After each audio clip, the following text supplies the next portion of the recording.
anyone here say they've never told a lie? And if anyone answers yes to that, then you're proving my point. Firstly, to start with a few points of rebuttal. Professor Davies, you mentioned love as evidence that humans are not corrupt. But we aren't saying that humans can't bring anything good to the world. We're saying that they simply bring a lot of bad. And I will further that and say that it's our instinct to do so.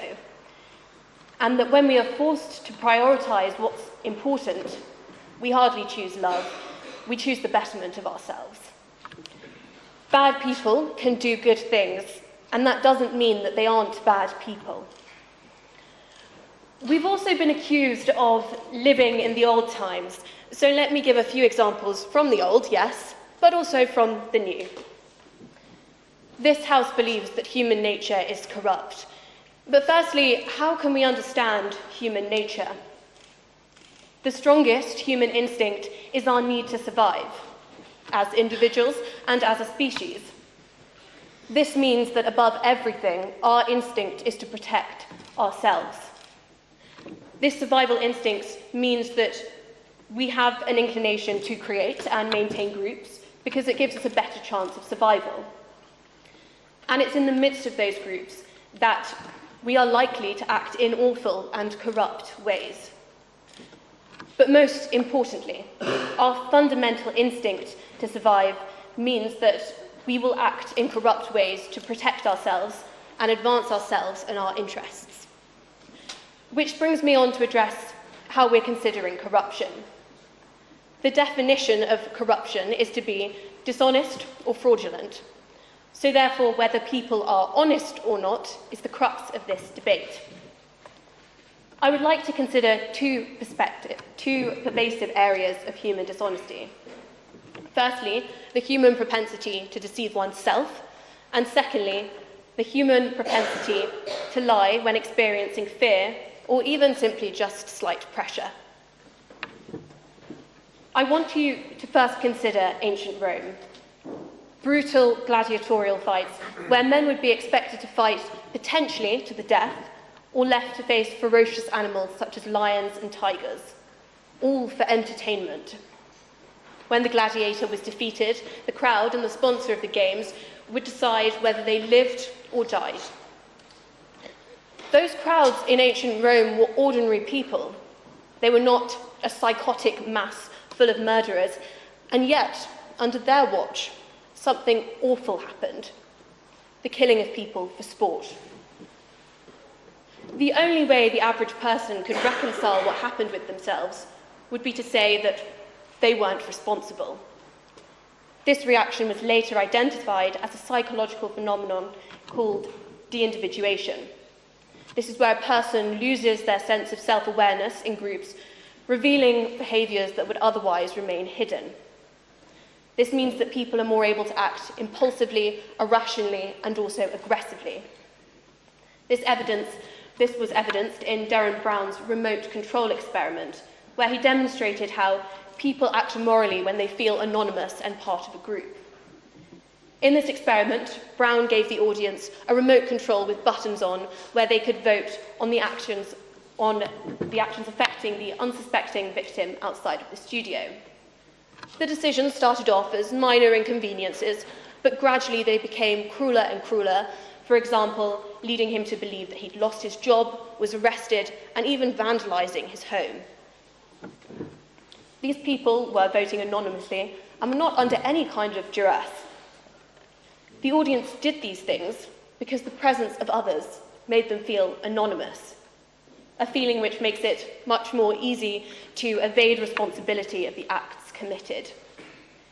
A feeling that removes the need to be performative and good, but act in accordance with feeling and instinct. Awful things happen when people are part of a crowd, something we instinctively create because being part of a group leads to greater protection. So we can see that human instinct leads us to act corruptly. Similarly, people can act more harshly and evade responsibility under authority. To consider this, I would like to turn your attention to the Milgram experiment. This experiment recruited several volunteers and told them that they would be randomly assigned to either the learner or the teacher role. However, in reality, all of the volunteers were assigned the teacher role, and the learner was in fact an actor. The teacher involved administering electric shocks on the learner every time they failed to answer a question wrong. Every time the learner made an error, the electric shocks would be made progressively worse, starting from 15 volts all the way up to 450 volts, with descriptions including slight shock, intense shock, danger, severe shock. The actor portraying the learner would respond to these shocks with reactions including screaming, pleading, claims of suffering a heart condition, and eventually silence. The majority of participants continued administering the shocks despite the pleas of the learner. The experiment demonstrated that people have a propensity to obey authority, regardless of the consequences. This is because obeying authority gives an individual more protection. The reason why those volunteers continued to administer the electric shock was because their primary instinct was to protect themselves. They could rationalize these terrible actions by saying that it was not really their choice to do so, but in fact, the reality was that they didn't say no because it was simply easier. Now to consider the human instinct to deceive when fearful or even just under slight pressure. Fear is a primary instinct to respond to threats for our survival. When fearful, humans will do anything to protect themselves, including lie. And it's in these challenging scenarios when people's instincts and priorities become most clear.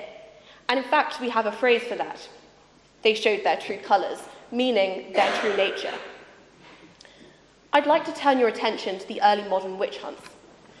While some would have genuinely believed that others were in fact witches, on many occasions people simply pointed fingers as a way of saving themselves. This is illustrated in Arthur Miller's play The Crucible. The play demonstrates how the action of lying, even if it means accusing others of an act that they didn't commit, is a natural human response. All that's needed is the creation of an atmosphere of fear. The play The Crucible depicts the Salem witch hunts, but in reality it's an allegory for McCarthyism. McCarthyism being another example that proves the point, with the supposed communists of America being named as deflection from being seen as subversive. It's clear that lying is a survival mechanism for humans. And we can see this in several studies, such as the Fear, Self-Preservation and Deception study by Ten Brunsell and Dykman, where it was found that people are far more likely to deceive to avoid negative consequences.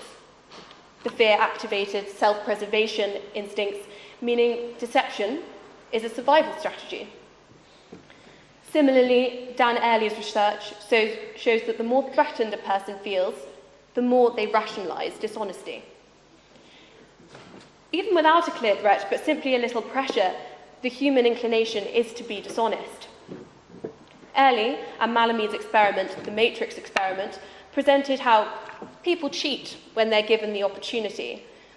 In the experiment, participants were given several maths problems and asked to solve as many as possible in a short amount of time. When the participants were allowed to report their own scores, it was found that the majority inflated their grades slightly. Therefore, when humans are under pressure, they lie to advance themselves, advancing oneself being an evolutionary need for survival. It is survival of the fittest. And in the case of the Matrix experiment, the fittest were those deemed to have the highest scores, that being the stated goal. It's clear that self-preservation is core to our instincts, even at the cost of morality. Our survival instincts lead us to all manner of abhorrent behaviour, lies, betrayal, torture, and even murder. Who can tell me that's not corruption? I beg to propose.